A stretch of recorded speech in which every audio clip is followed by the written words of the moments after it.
고난주간 새벽기도의 세 번째 날입니다. 이제 마음을 정돈하고 마음을 다해 하나님께 나아가겠습니다.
주께서 생명의 길을 내게 보이시리니 주의 앞에는 충만한 기쁨이 있고 주의 오른쪽에는 영원한 즐거움이 있나이다. 아멘. 우리의 죄를 사하기 위하여 십자가에 달려 보혈을 흘려주신 주님, 저희들에게 십자가 사랑을 깨닫게 하시고 보혈의 능력을 경험하게 해 주옵소서. 또한 예배하신 말씀을 들을 때에 저희들의 심령이 강건하여져서 예수님의 발자취를 따라서 자기를 부인하고 자기의 십자가를 지고 주님을 따르는 결단이 서게 하여 주옵소서. 십자가의 죽으심으로 우리의 죄를 씻어주신 예수님의 이름으로 기원하옵나이다. 아멘. 이 시간 함께 찬양하겠습니다.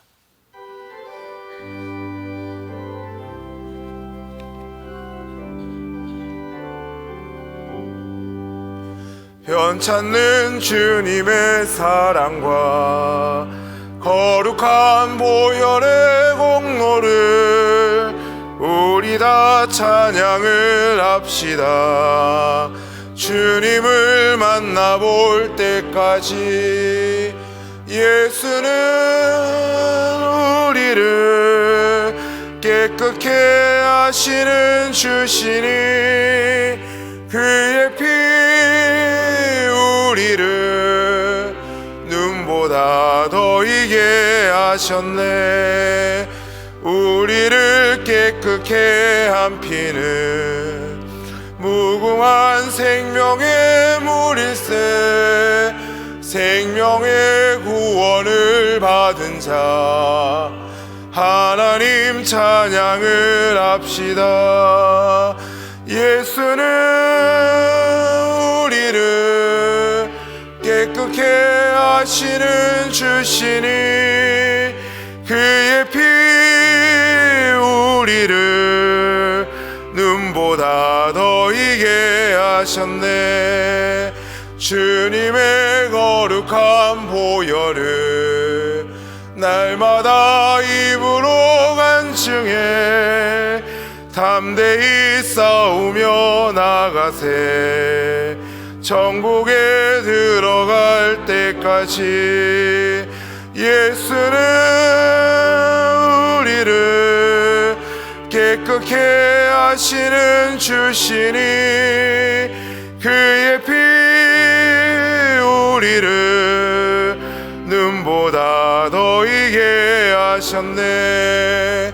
십자가 단단히 붙잡고 날마다 이기며 나가세. 머리에 면류관 쓰고서 주 앞에 찬양할 때까지 예수는 우리를 깨끗게 하시는 주시니 그의 피 우리를 눈보다 더 이게 예수는 우리를 깨끗게 하시는 주시니 그의 피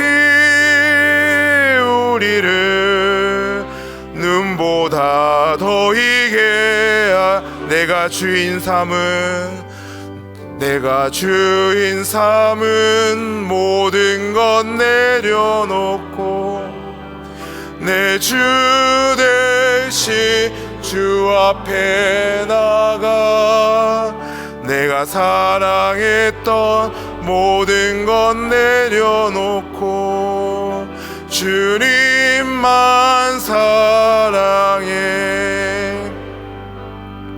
내가 주인 삼은 모든 것 내려놓고 내 주 대신 주 앞에 나가 내가 사랑했던 모든 것 내려놓고 주님만 사랑해.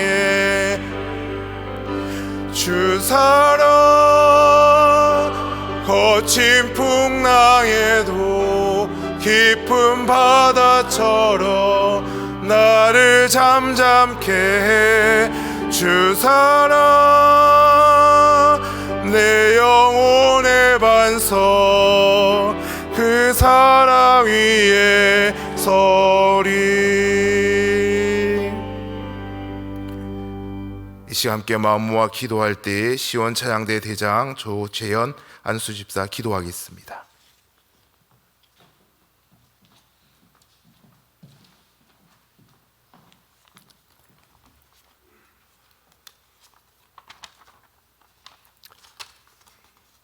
하나님 아버지, 고난주간 새벽기도회로 저희들을 불러주시니 감사드립니다.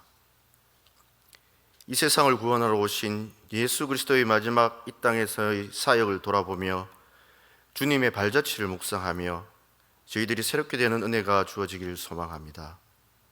자비의 하나님, 이 새벽기도를 통해 저희들이 하나님의 자녀다움을 회복하는 시간이 되기를 원합니다. 고난주간 수요일 베다니로 물러가신 주님은 아무것도 하지 않으셨습니다. 하지만 그 당시 세상은 분주했습니다. 하나님의 택한 백성 이스라엘의 지도자들은 이 땅에 오신 그리스도를 죽이려는 생각과 계획으로 그들은 바쁘게 움직였습니다. 은혜의 하나님, 저희들도 분주한 세상 가운데서 저희들이 무엇을 하는지 모르는 채 바쁘게 살아가고 있습니다. 저희들의 삶을 돌아보지도 못한 채 크나큰 죄의 수레바퀴 속에서 앞으로 달려나가기만 하려 하지 않는지 두렵고 떨립니다.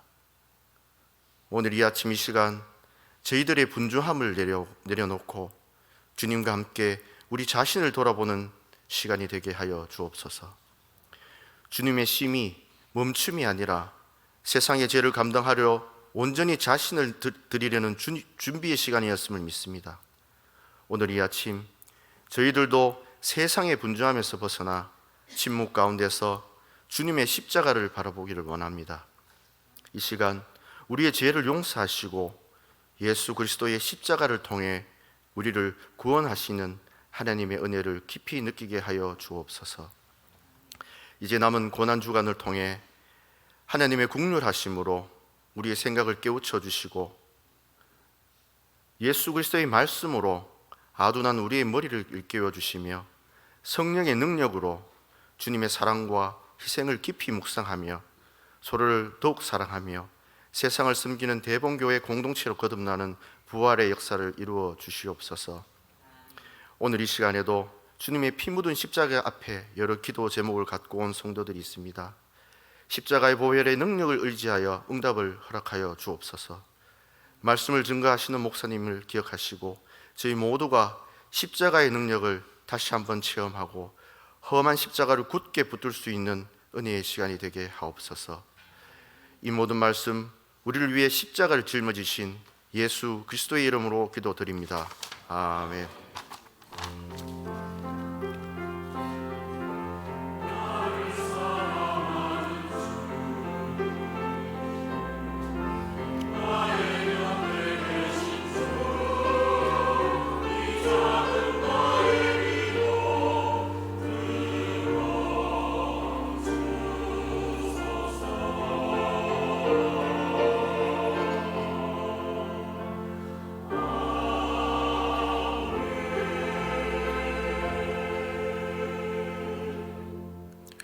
이 아침 우리에게 주시는 하나님의 말씀은 마가복음 14장 60절에서 72절까지의 말씀입니다. 신약 성경 마가복음 14장 60절에서 72절까지의 말씀입니다. 신약 성경 1면에 있습니다.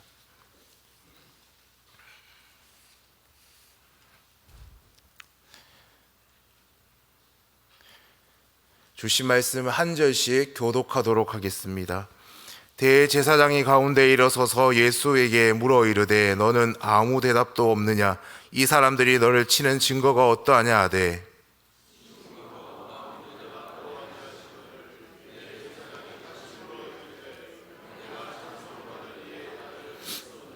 예수께서 이르시되 내가 크니라. 인자가 권능자의 우편에 앉은 것과 하늘 구름을 타고 오는 것을 너희가 보리라 하시니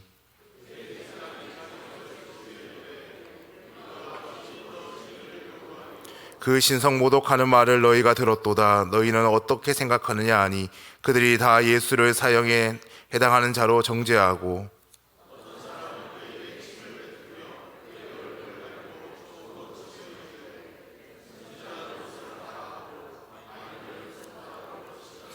베드로는 아랫뜰에 있더니 대제사장의 여종 하나가 와서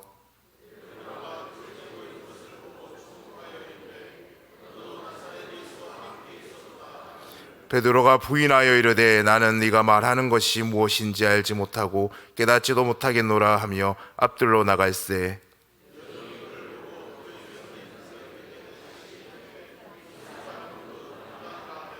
또 부인하더라. 조금 후에 곁에 서 있는 사람들이 다시 베드로에게 말하되 너도 갈릴리 사람이니 참으로 그 도당이니라.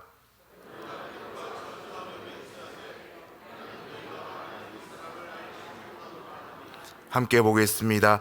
닭이 곧 두 번째 울더라. 이에 베드로가 예수께서 자기에게 하신 말씀 곧 닭이 두 번 울기 전에 내가 세 번 나를 부인하리라 하심이 기억되어 그 일을 생각하고 울었더라. 아멘. 이 말씀을 통하여 은혜 주실 줄 믿습니다. 이 시간 시원 찬양대가 하나님께 찬양 올려 드리겠습니다.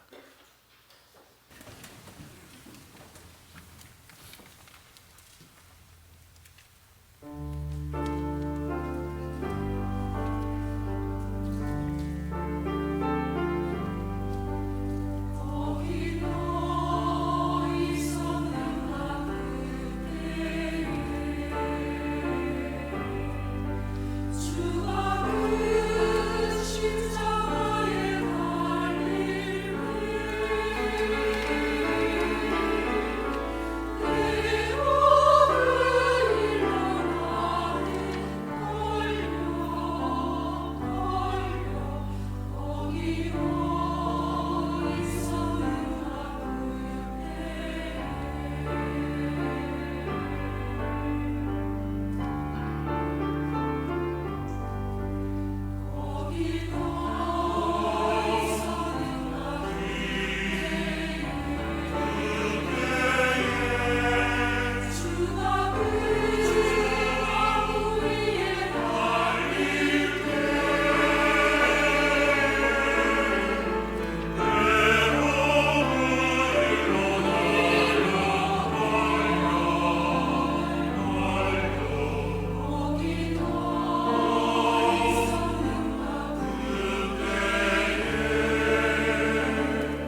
아멘.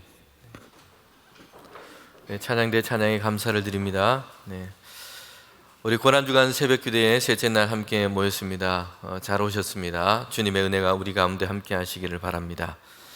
네. 오늘 우리는 본문에서 예수님께서 대제사장과 유대 지도자들에게 신문을 당하시는 것을 보게 됩니다. 여러분, 그들의 계획은 속히 예수님을 처형하는 것이었습니다.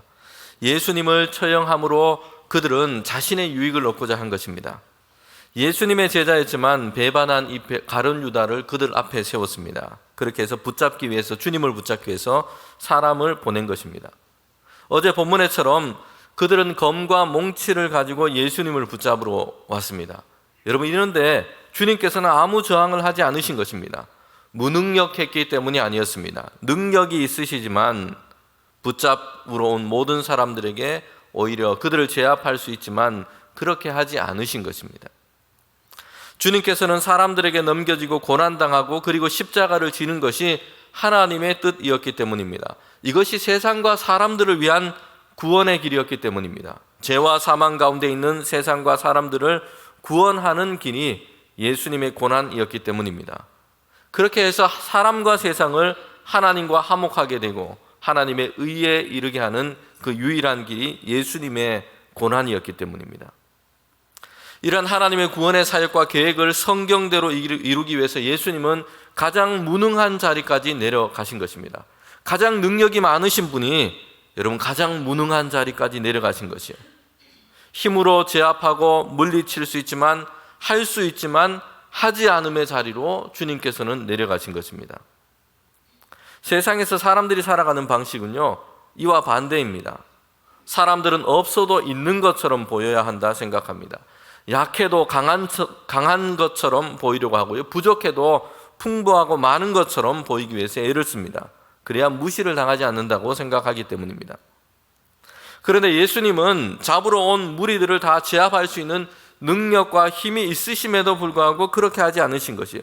오히려 무능과 무능력한 그 자리까지로 내려가신 것입니다.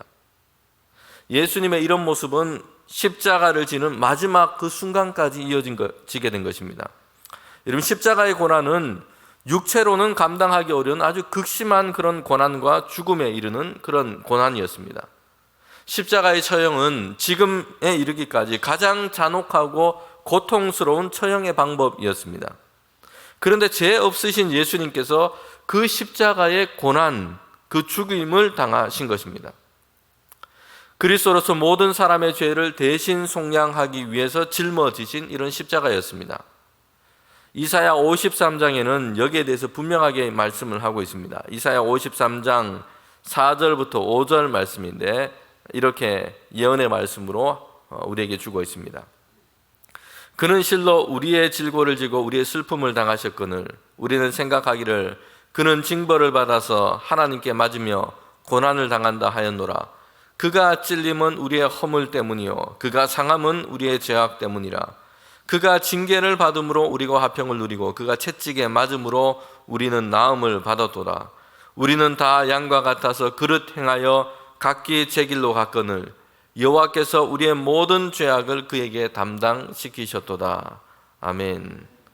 하나님께서는 우리의 모든 죄악을 주님께 담당시키셨던 것입니다. 예수님의 손과 발에는 이제 못이 박히고 십자가에 매달려 고통 가운데 그 마지막 숨을 그렇게 몰아내십니다. 그런데 세상과 사람들의 이 죄악 때문에 이를 속량하기 위해서 주님께서는 십자가를 지십니다. 자신의 죄악 때문이 아니었습니다. 주님께서는 우리와 세상의 죄악 때문에 고난을 당하십니다. 여러분, 그런데 그때에도 죄악 가운데서 무지한 사람들은 오히려 예수님을 조롱했던 것입니다. 당신이 하나님의 아들이면 십자가에서 한번 내려와 봐라. 천사들을 동원해서 어떻게 한번 해봐라 라는 조롱이었습니다. 그런데 이런 조롱 속에서도 예수님은 아무것도 하지 않으신 것이에요. 무기력하고 무능력한 모습으로 그 십자가의 고난과 죽음을 그대로 맞이하신 것입니다. 죄악된 세상과 사람들을 위해서, 심지어는 조롱하는 그 사람을 위해서, 그리고 오늘 우리를 위해서입니다. 예수님은 자신을 속죄의 제물로 드리신 것입니다. 이사야 53장 7절에 보면 이렇게 다시 말씀하고 있습니다. 그가 곤욕을 당하여 괴로울 때도 그의 입을 열지 아니하였으며 마치 도수장으로 끌려가는 어린 양과 털 깎는 자 앞에서 잠잠한 양같이 그의 입을 열지 아니하였도다. 아멘. 여러분, 예수님은 자신을 위해서는 아무런 항변을 하지 않으신 것이요, 그리고 죄인된 우리를 위하여 잠잠히 모든 고난과 수치를 짊어지신 것입니다. 하나님의 말씀을 따라서 하나님께서 이루신 이 구원의 사역을 위해서, 그 은혜를 위하여 우리의 죄를 감당하신 것입니다. 오늘 본문에서 예수님께서는 이제 붙잡히시고 대제사장과 유대 지도자들 앞에 서게 됩니다. 사내들인 공회가 이제 소집이 된 것입니다. 여러분, 그들은 유대인 중에서도 최상위 지도자들에 속했습니다. 종교적인 지도자뿐만 아니라 율법에 따라서 유대인들을 판결하고 처벌할 수 있는 그런 권한도 그들에게 있었습니다. 당시는 로마 제국의 지배하에 있었습니다. 그런데 이 로마 제국은 각 민족들, 지배하는 민족들에게 어느 정도 이 자율권을 허락했습니다. 이런 자율권 안에서 이 사내들인 공회원들은 자신의 권세를 유지하고 있었어요. 특별히 유대인들 안에서 이런 권세를 그들은 행사하고 있었습니다. 지금 그들은 예수님을 처형하고자 했는데, 그래서 예수님을 신문했고 여러 증인들을 지금 소집해서 예수님을 처형하고자 그렇게 했던 것입니다. 그런데 우리가 이 성경을 보는 것처럼 그들의 신문과 재판은 정의를 세우기 위한 목적이 아니었습니다. 오히려 불의하게 지금 이 일을 하고 있다는 것입니다. 성도 여러분, 우리에게 재판이 있고 법과 이 재판이 호소할 수 있다는 것은 그들 사이에 있는 어떤 억울함을 얻고 정의를 세우기 위한 것이었습니다. 그렇게 해서 죄와 악의 문제를 다루고 그 사회 안에 공평과 정의를 세워나갈 수 있도록 한 것입니다. 그래서 하나님께서는 이 재판의 문제를 매우 중요하게 생각했습니다. 하나님이 주신 규례마다 이 재판에 대해서 아주 중요하게 그래서 말씀을 하고 있습니다. 재판을 하되 구분 재판을 하지 말고, 재판관들은 뇌물을 받지 말고 공평하게 재판을 하라는 것이요. 왜냐하면 재판은 정의를 세우고 그 사회를 건강하게 세울 수 있는 그 마지막 보루이기 때문입니다. 힘이 없고 연약한 사람들은 억울한 일을 당할 때가 있습니다. 그래서 그들은 마지막으로 이 재판에 호소를 하는 것입니다. 이것을 통해서 부당하게 당한 이 억울함을 풀 수 있고, 그리고 공평과 정의를 세상 가운데, 이 사회 가운데 세워갈 수 있기 때문입니다. 그런데 만약에 이 재판이 굽어져 있다면 이 최후의 보루가 사라져 버리는 것이에요. 그러면 불의와 악이 세상을 뒤덮고 맙니다. 이스라엘 나라가 하나님을 떠났을 때에 이 타락했던 그 현상들이 있는데, 여러분, 첫 번째는 종교적인 타락이었어요. 하나님을 떠났고 우상을 숭배했고, 산당에는 우상을 둬서 거기서 절을 하며 그렇게 우상 숭배에 빠져 있었습니다. 종교적인 타락이 첫 번째 있었고, 두 번째는 뭐냐면 이스라엘이 하나님을 떠나 타락했던 두 번째 현상은 사회적인 불의가 만연했다는 것입니다. 강한 자가 약한 자를 막 삼켜버리는 것이, 억압하는 일이 다반사였습니다.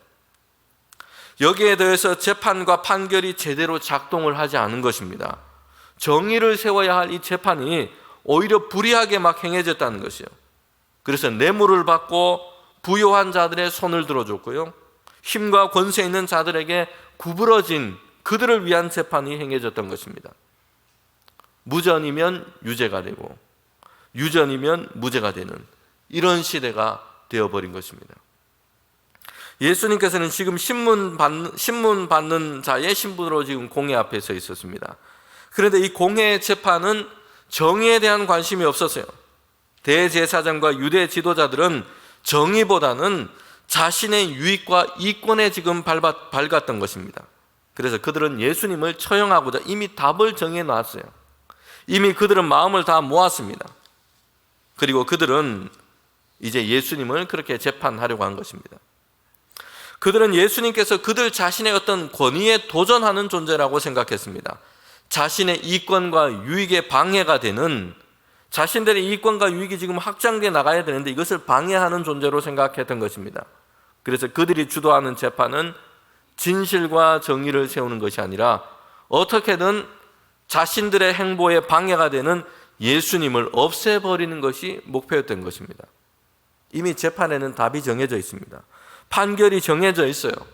예수님을 처형하는 것입니다. 이런 답을 정해놓고 이제는 신문과 재판을 진행하고 있습니다. 여러분, 대제사장과 공회에 모인 사람들은 예수님이 하나님을 모독했고 그래서 처형당하는 것이 마땅하다, 이런 답을 이미 정해놓았습니다. 그들은 재판을 맡은 자이지만 정의에는 관심이 없습니다. 하나님을 모독하고 신성을 모독했다라고 얘기하고 있지만 사실 그들은 하나님의 신성과 하나님의 존엄에 대해서도 관심이 없습니다. 자신들이 움켜쥐고 있는 권세와 부, 힘을 유지하고 확장시키는데 거기에 관심이 있을 뿐이었습니다. 예수님을 하나님을 모독한 자, 그리고 처형할 것을 정해놓고 이제는 이 대제사장과 유대 지도자들은 증인들과 증언들을 만들어내고 있다는 것이요. 이 거짓 증언자들을 섭외하고 매수를 하고 세우기도 합니다. 그런데 여러분, 그들의 증언들이 서로가 잘 맞지가 않는 것입니다. 제각각이에요. 그러니 이 증언으로서의 효력을 발휘하기가 어렵게 된 것입니다. 이에 대제사장이 오늘 우리가 읽은 본문 앞부분에 예수님을 직접 신문하게 된 것입니다. 61절에 보면 대제사장이 예수님께 이렇게 신문을 합니다. 너가 찬송받을 이의 아들 그리스도냐? 찬송받으실 하나님의 아들 맞느냐? 너가 그렇게 얘기했느냐? 지금 이렇게 신문을 하고 있는 것입니다. 이에 예수님은 대답합니다. 처음에는 침묵하다가 그 다음에 대답을 하시는데, 내가 그니라. 인자가 권능자의 우편에 앉는 것과 하늘 구름을 타고 오는 것을 너희가 볼 것이다. 여러분, 예수님 자신에 대한 이 진리를 분명하게 말씀을 했어요. 예수님은 하나님의 아들이시며 그리스도이십니다. 이 땅에 오셨어요. 그리고 십자가를 지셨으나 고난당하시고 죽으셨으나 승천하셔서 하나님의 우편에 오르실 것입니다. 그리고 다시 심판주로 이 땅에 오시는 것입니다. 여러분, 이 대답은 대제사장이 원하는 대답이었습니다. 그가 진리를 알고자 했기 때문이 아니에요. 그가 예수님을 처형하고자 했기 때문입니다. 그리스도 예수님에 대한 진리의 말씀을 기다린 것이 아니었습니다. 예수님을 신성 모독한 자로 판결하기 위해서 그는 기다렸던 대답이었습니다.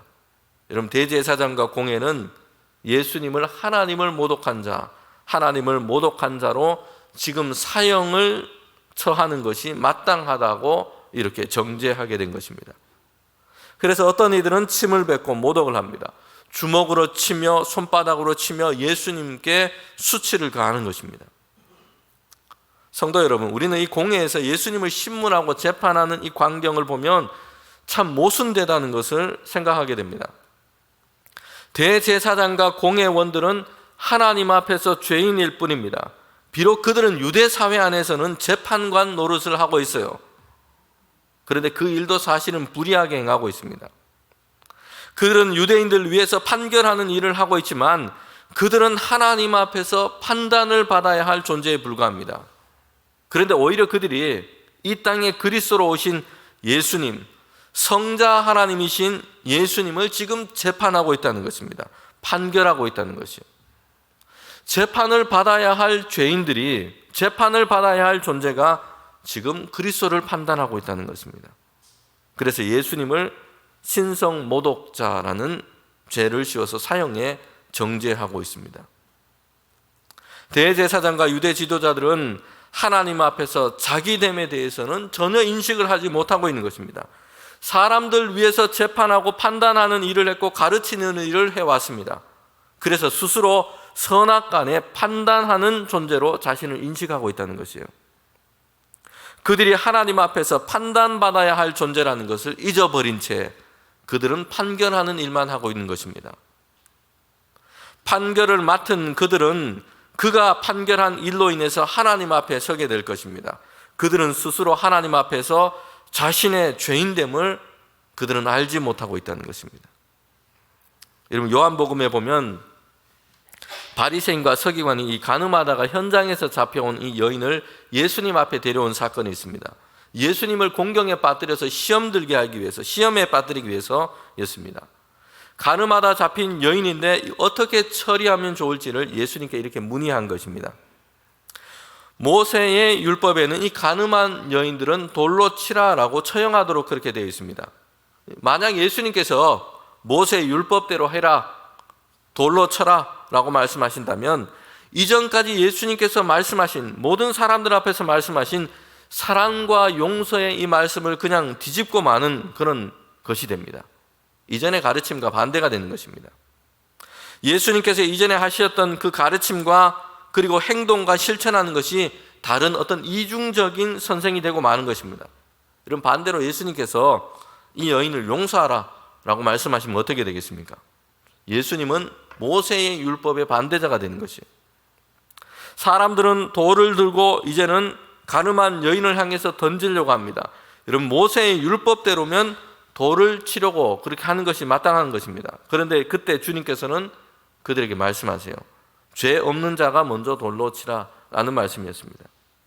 여러분, 그러자 사람들은 하나 둘씩 이 돌을 내려놓고 그냥 흩어지고 만 것입니다. 되돌아가고 만 것이에요. 예수님은 돌을 들고 재판하고 처형하려고 했던 이 사람들에게 먼저 그 자신들이 하나님 앞에서 어떤 존재인지를 보도록 하신 것입니다. 다른 사람들을 향해서 돌을 들고 있는데 먼저 자신이 어떤 존재인지를 보도록 하신 것입니다. 그리고 이 여인을 판단하라 라고 말씀하신 것입니다.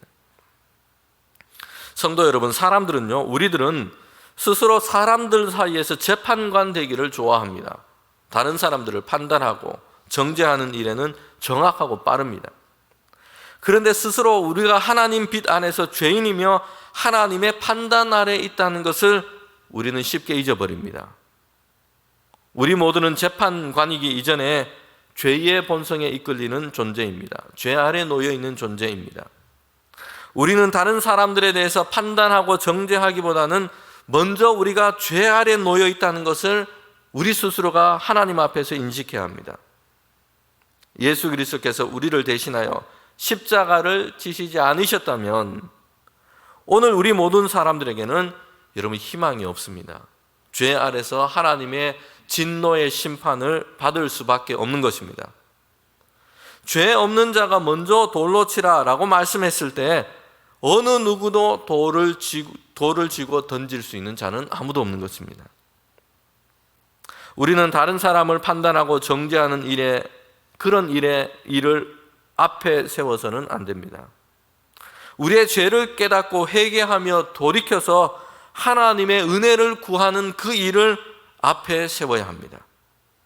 다른 사람들에 대해서 말하며 다른 사람들의 죄를 말하는 것에 열심을 내어서는 안 됩니다. 그것보다 나의 죄인됨을 예수 그리스도의 은혜 앞에서 보고 십자가에서 우리의 죄를 처리하고 하나님의 의를 따라 살아가기를 갈망하는 신자로 세워지기를 저와 여러분이 함께 기뻐하기를 원합니다.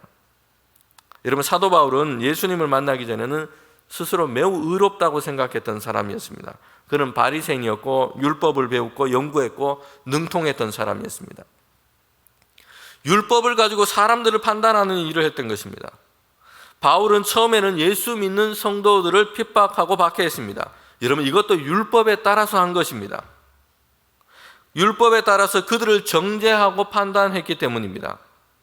바울은 예수님을 믿는 이 성도들이 하나님의 율법과 유대 종교의 규례를 거부하고 떠난 사람들이라고 생각했습니다. 신성을 모독하고 저주를 받은 예수를 따르는 무리라고 규정했기 때문입니다. 그래서 율법에 따라서 판결을 하고 처형하기를 원했던 것입니다.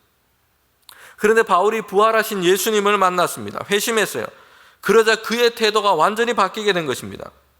이전에는 율법에 따라서 사람들을 판단하고 사람들을 정죄하고 사람들을 심판했어요.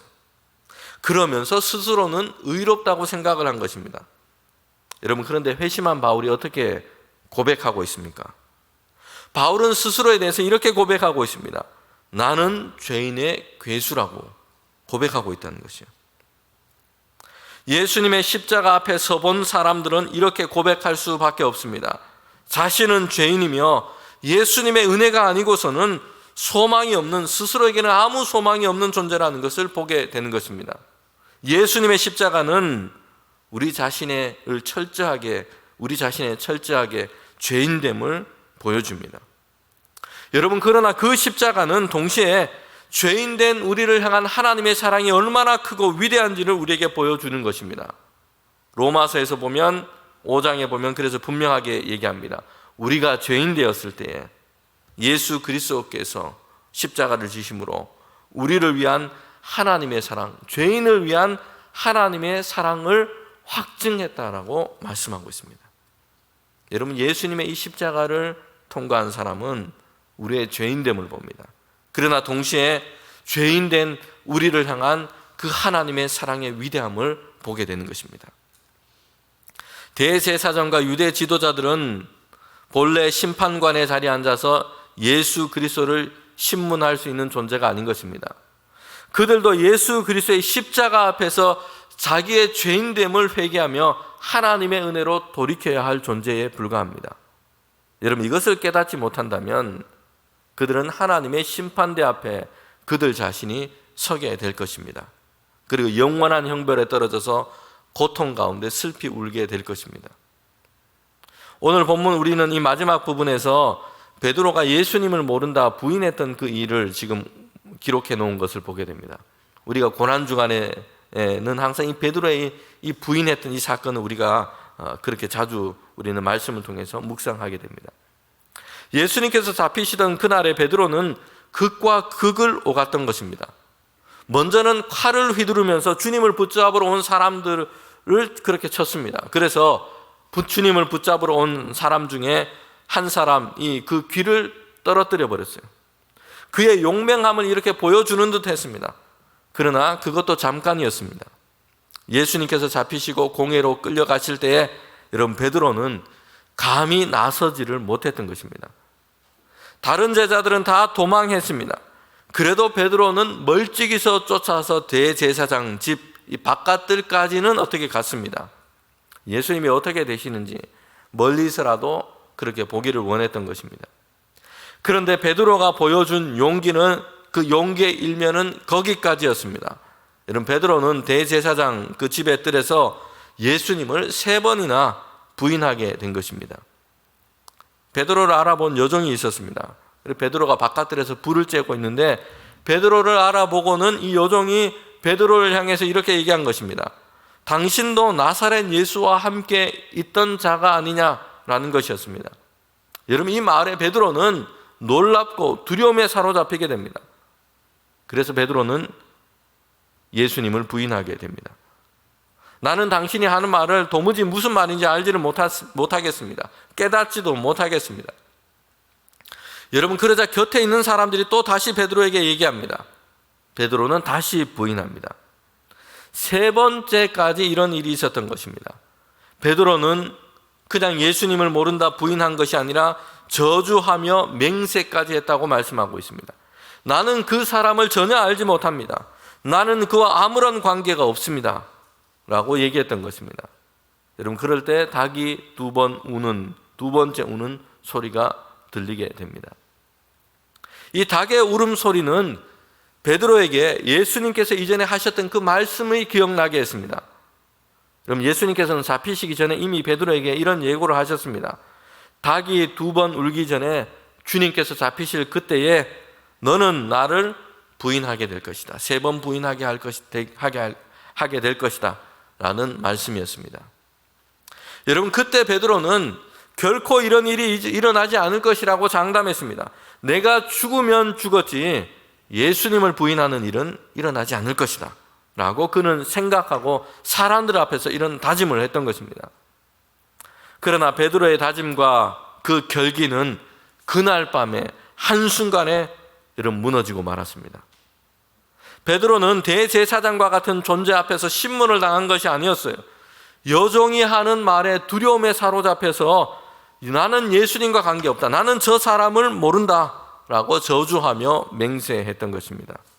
여러분, 그날 밤에 베드로는 자신의 모습과 행동으로 인해서 괴로워하면서 통곡했습니다. 여러분, 이것이 인간 베드로의 모습 그대로였습니다. 성도 여러분, 그런데 우리는 복음서를 읽다가 보면 모든 부분에서 예수님의 제자인 사도들에 의해서 이 기록된 복음서인데 사도들의 양육받았던 동역자들에 의해서 또는 기록한 복음서입니다. 그런데 복음서를 기록할 때에 제자들의 모습을 그대로 지금 말씀해 주고 있다는 것입니다. 성경의 복음서에 기록된 그 제자들의 모습을 보면 특별히 예수님께서 붙잡히시고 순환당하셨던 그때 그 시간에 제자들의 그 모습을 보면 어떻습니까? 그들의 죄, 그들의 연약함, 비겁함, 그들의 잘못, 이것이 숨김없이 다 그대로 기록되어 있다는 것입니다. 없었던 것처럼 감추어져 있지 않습니다. 또는 크지 않은 것처럼 적게 축소해서 말하고 있지 않습니다. 그들이 행한 일 그대로를 지금 기록하고 있다는 것입니다. 베드로는 3번이나 예수님을 부인했고 모든 제자는 두려움 가운데 도망했고 예수님을 따랐던 이 한 젊은 청년은 벌거벗은 몸으로 그냥 급하게 도망을 가기도 했습니다. 성도 여러분, 그런데 베드로의 인생은 죄에 대한 통곡으로 끝나지 않았습니다. 오늘 본문 이 마지막 구절처럼 심히 통곡했다라는 것으로 끝나고 있지 않습니다. 베드로의 인생은 죄에 대한 통곡으로 끝나고 있지 않습니다. 베드로는 그리스도의 십자가의 은혜를 죽기까지 증거하는 것으로 그의 인생이 하나님 앞에 부름받을 때 그렇게 끝나고 있다는 것입니다. 그들이 저질렀던 그의 죄와 허물들은 이제는 그리스도 예수 안에서 해결받았기 때문입니다. 이런 복음서가 기록되었을 때는 그들의 모든 죄와 허물이 부활하신, 십자가를 지셨으나 부활하신 그리스도 안에서 해결받았기 때문이에요. 그들의 죄와 허물의 문제로 인해서 그들은 두려움과 불안 속에서 숨어 있지 않았습니다. 그리스도의 십자가의 은혜 안에서 그들은 해결되었기 때문입니다. 그렇게 죄를 지었음에도 불구하고 허물 가운데 있었음에도 불구하고 예수 그리스도께서 그들을 용서하시고 다시 예수님의 제자로 사도로 그들을 부르시고 세우셨기 때문입니다. 여러분, 이것이 십자가의 은혜인 것입니다. 이제는 그들이 행했던 죄와 허물은 그래서 오히려 그들을 용서하시고 구원하신 예수 그리스도의 은혜의 크기가 얼마나 크고 위대한지를 보여주게 된 것입니다. 여러분, 우리는 우리가 행한 죄와 허물로 인해서 두려움과 염려에 갇혀 있고 자책하면서 자신을 학대하는 상태에 머물러 있을 필요가 없습니다.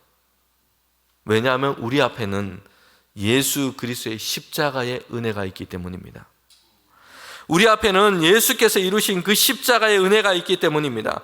그 십자가의 은혜를 통과하며 우리는 우리를 회복하시고 용서하시고 우리를 새롭게 하시는 하나님의 은혜의 세계 안으로 우리는 들어가기 때문입니다. 십자가의 은혜 안에서 여러분, 우리의 모든 죄의 짐이 벗겨지게 된 것입니다. 우리를 자유케 하신 것입니다.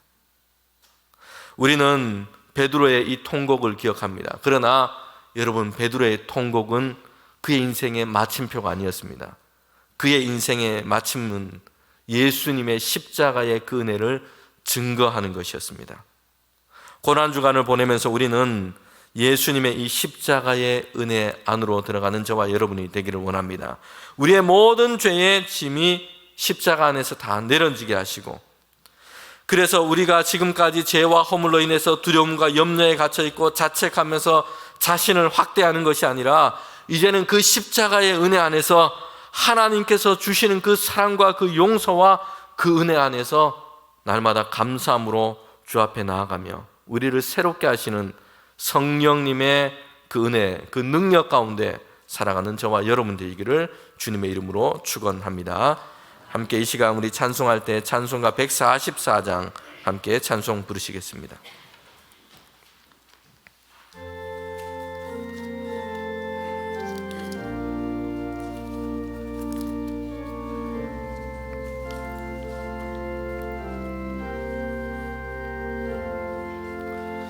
예수 나를 위하여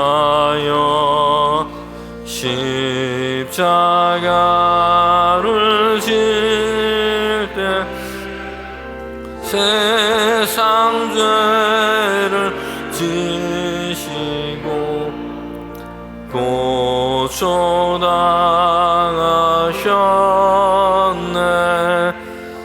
예수님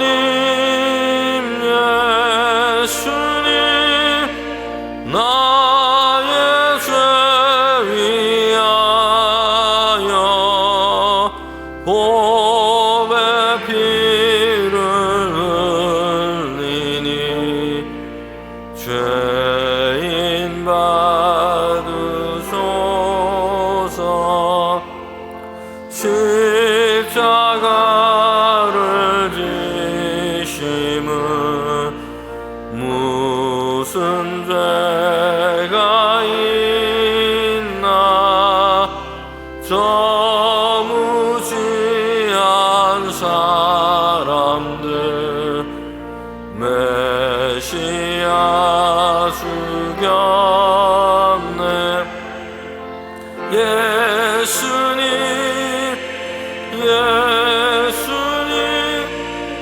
나의 죄 위하여 보배 피를 흘리니 대인 받으소서. 피와 같이 붉은 죄 없는 이가 없네. 십자가의 공로로 눈과 같이 되네. 예수님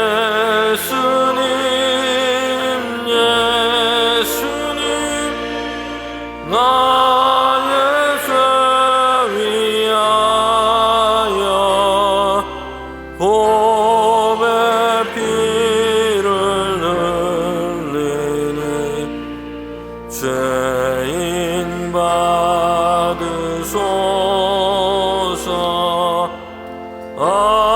아름답다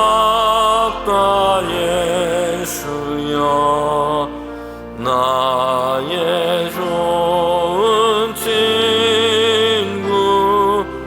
예수 공로 아니면 영원 형벌 받네.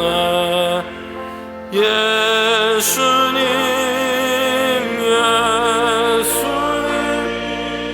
나의 죄 위하여 보배 피를 흘리니 죄인 받으소서.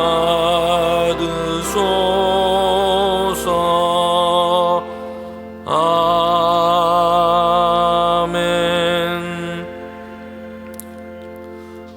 우리 고난주간 세 번째 날 합심 기도 함께 읽고 우리 기도하도록 하겠습니다. 함께 읽겠습니다. 예수님을 뒤쫓아 하나님 뜻을 이룰 수 있도록 기도가 곧 우리의 삶이 되게 하소 소원합니다. 그리스도인에게 당하는 핍박과 고난 앞에서 예수님을 바라보며 기도의 끈을 놓지 않게 하소서. 전쟁과 지진과 기근으로 인하여 고통받는 이 세상을 생명이 넘치고 정의로운 평화가 지속되도록 우리가 기도하며 함께 달려가게 하옵소서. 아멘. 이 시간 또한 주신 말씀을 기억하면서 우리가 기도합시다. 우리가 다른 사람들을 정죄하는 자리가 아니라 십자가의 은혜 앞에서 나를 돌아보게 하시고 하나님의 그 크신 은혜와 사랑을 날마다 경험하는 신자의 삶이 되게 하옵소서. 함께 이 시간 합심해서 함께 기도하도록 하겠습니다. 기도합니다. 하나님 참 감사합니다. 고난주간 새벽 기도회로 주님 우리를 불러주셨습니다. 이 고난주간을 보내면서 하나님 예수님의 그 발자취를 늘 기억하게 하시고 하나님의 뜻을 이루기 위하여 우리의 모든 죄를 감당하기 위하여 가장 무력하고 아무것도 하지 않는 주님 그 자리까지 내려가셨음을 기억하게 하여 주시옵소서. 그 십자가의 은혜 안에서 하나님 우리가 우리의 모든 죄악들을 주 앞에 내려놓게 하시고 하나님 우리를 사랑하시고 죽기까지 사랑하시는 예수님의 그 사랑 안에 하나님 우리가 온전하게 회복되게 하시며 믿음 안에 살아가는 우리 모든 성도들이 될 수 있도록 우리 자신이 될 수 있도록 주님 인도하여 주시옵소서. 하나님 우리에게 주어주신 믿음의 삶을 살아갈 때에 주님 기도의 끈을 놓지 않게 하시고 날마다 주 안에 살아갈 때에 하나님의 뜻이 이루어지기를 원하며 주님 그리스도인으로 이 땅을 살아가며 하나님 그럴 때에 예수님을 바라보는 믿음으로 날마다 살아갈 수 있도록 주님 인도하여 주시옵소서. 전쟁과 기근과 고통 가운데 있는 이 세상을 하나님의 은혜로 돌보시고 인도하여 주시옵소서. 주님 이 땅에 하나님의 평화를 허락하여 주시고 주님 이 땅 가운데 주님 모든 교회들마다 그리스도 예수의 사랑으로 주님 세상 가운데서 하나님의 귀한 사역들을 감당할 수 있도록 은혜를 더하여 주시옵소서. 하나님, 오늘 하루도 우리 모든 성도들의 가정을 주님의 긍휼과 은혜로 주님 채워주시며 예수님의 그 십자가의 사랑과 은혜가 풍성하여 하나님, 우리 모든 성도들의 가정이 예수 안에서 세워진 귀한 믿음의 가정들로 인도하여 주시옵소서. 연약한 자들이 주 안에서 새 힘없게 하시고 날마다 하나님께서 주시는 능력과 권능으로 믿음으로 살아가는 귀한 가정들 될 수 있도록 주님께서 붙드시고 우리 성도들 가운데 늘 함께하여 주시옵소서. 하나님, 참 감사합니다. 고난주간을 보내면서 주님 이른 시간 깨워서 주님 전에 나오게 하시니 감사를 드립니다. 주님, 예수님께서 우리의 모든 죄를 감당하시기 위하여 가장 능력이 있으신 분이시지만 가장 무능한 자리까지 내려가셨음을 보게 됩니다. 그 십자가의 사랑을 우리의 마음에 새기게 하시고 하나님, 모든 우리의 제약된 행실을 이제는 십자가의 그 은혜 안에서 다 끊게 하시고 주님의 그 크신 놀라운 은혜 안에서 하나님 믿음의 삶을 살아가는 우리 모두가 될 수 있도록 주님 붙들어 주시옵소서. 하나님, 성도들의 가정을 주님께서 붙들어 주셔서 믿음 안에 살게 하시고 그 십자가의 은혜가 넘치는 가정들이 다 되게 하시고 우리 교회가 주님의 십자가의 복음만을 자랑하는 교회요 믿음의 공동체 될 수 있도록 주님 인도하여 주시옵소서. 오늘도 우리를 보내신 세상과 삶의 자리에서 하나님, 우리에게 주신 그 십자가의 은혜를 기억하면서 우리가 져야 할 하나님 십자가를 지며 예수님을 따르는 우리 모두가 될 수 있도록 인도하여 주시옵소서. 지금은 우리 주님 예수 그리스도의 은혜와 하나님의 그 크신 사랑과 성령의 교통하심이 주님을 예배하며 십자가의 은혜로 나아가는 우리 모두 가운데 지금부터 영원토록 함께 하시기를 간절히 축원하옵나이다. 아멘.